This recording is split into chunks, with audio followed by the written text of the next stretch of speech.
Hi, I'm Carl Azus for CNN Student News. Today's 10 minutes of current events coverage starts with a tour of 3 stories making headlines. First up, a search for answers after a mass shooting Wednesday in San Bernardino, California.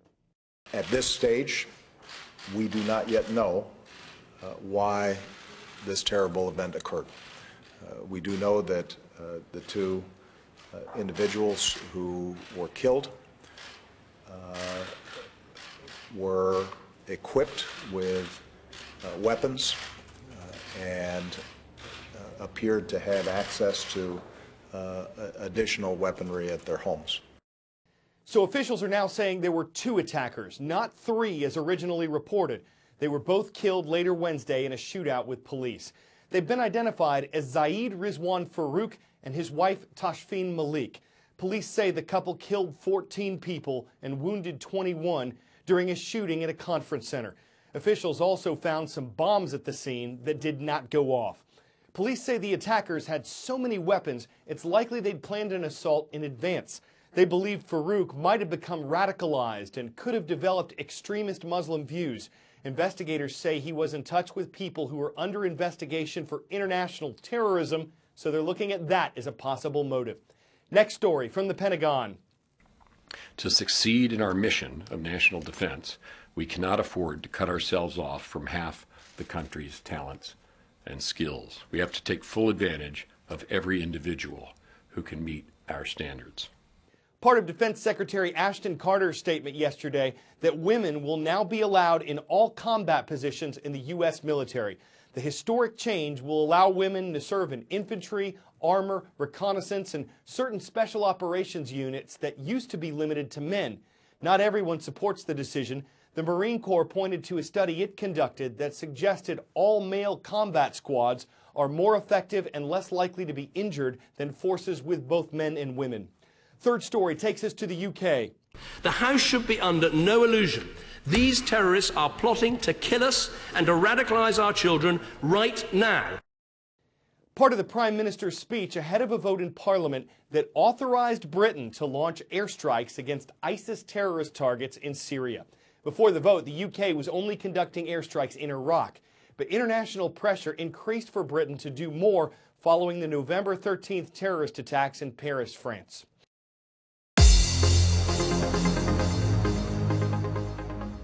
From yesterday's transcript page at CNNStudentNews.com, here's who's commenting but not spamming on our roll call request list. College Station High School is in Texas. Hello to the Cougars. Great to see y'all watching today from College Station. In the northeasternmost state of Maine, we've got the Huskies today at Brunswick Junior High School in Brunswick. And in the eastern Mexican state of Nuevo León, hello to our viewers at the American Institute of Monterrey. Thank you for watching.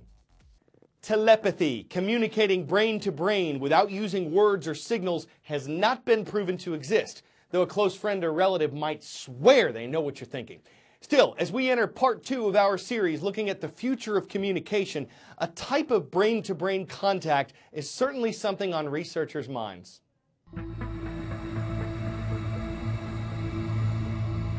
We are by nature sociable creatures. We like spending time with each other, talking directly face to face. But the truth is, many of us spend a lot of time at one remove on cell phones and computers. Our next innovation promises an entirely new and surprisingly intimate form of communication. I'm here in Seattle to play an old game, 20 questions, but to play it in a way that it's seldom been played before.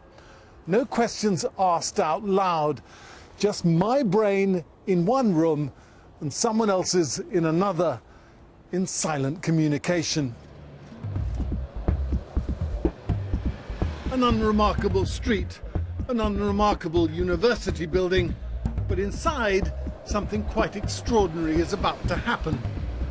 I think what we have done is establish that it is possible for 2 human brains to communicate with each other directly without using language. Professor Rajesh Rao is a computer scientist and has spent his career trying to decode how the human brain works.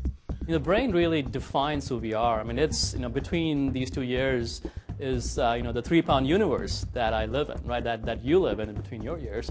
It defines basically humanity.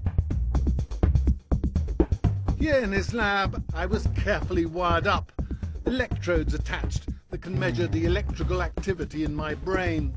So this is a first for me, looking at my own brain waves. On the other side of campus, a good kilometre away, Dr. Jessica Thomas was getting ready too. She would receive my thoughts, the quiz master in our game of 20 questions. This would be the first person from the public who is actually going to be sitting in this chair, so you better do well. So I'm going to have to concentrate really hard. That would help if you want them to figure out what's on your mind. I was given an object to think about and asked a question about it on screen. I responded with just my eyes, focusing on a pair of oscillating lights under each answer. Left for yes, right for no. This made the neurons in the visual cortex at the back of my brain fire in a certain way, and the information transmitted via the internet to Dr. Thomas. Her helmet was equipped with a special device, a transcranial magnetic stimulator, or TMS, which modifies her brainwaves using magnetic fields. If the answer is yes, a pulse alters her vision ever so slightly, and after a few more questions, she consistently guessed what I was thinking. In other words, in a rudimentary way, she was reading my thoughts. Proving that brain-to-brain communication was feasible involved a meeting of 3 minds. Andrea Stocco and Chantel Pratt are psychologists, married both to each other and to the experiment. I'm the first person in the world to receive a tiny piece of information that comes straight from another person's brain. I remember talking to the students who were there, and I felt like, we actually made a tiny bit of history today. We're dipping our toes in the water here, aren't we? That's right. That's a very good analogy. I think we are just beginning to scratch the surface of what does it mean for brains to be connected. For example, from the medical side, you could imagine paralyzed patients conveying to their loved ones their feelings and their intentions. There's a potential for brains to be connected where that could be used for conveying abstract knowledge that might be hard to convey through language. So this concept of brain tutoring or neural tutoring, just thinking of brain-to-brain communication as the next potential stage for human evolution. Do we actually go beyond what biology can offer us in terms of communication to enhance our creativity as humans, and maybe we can literally put our heads together to solve the challenges facing humanity in science and in technology.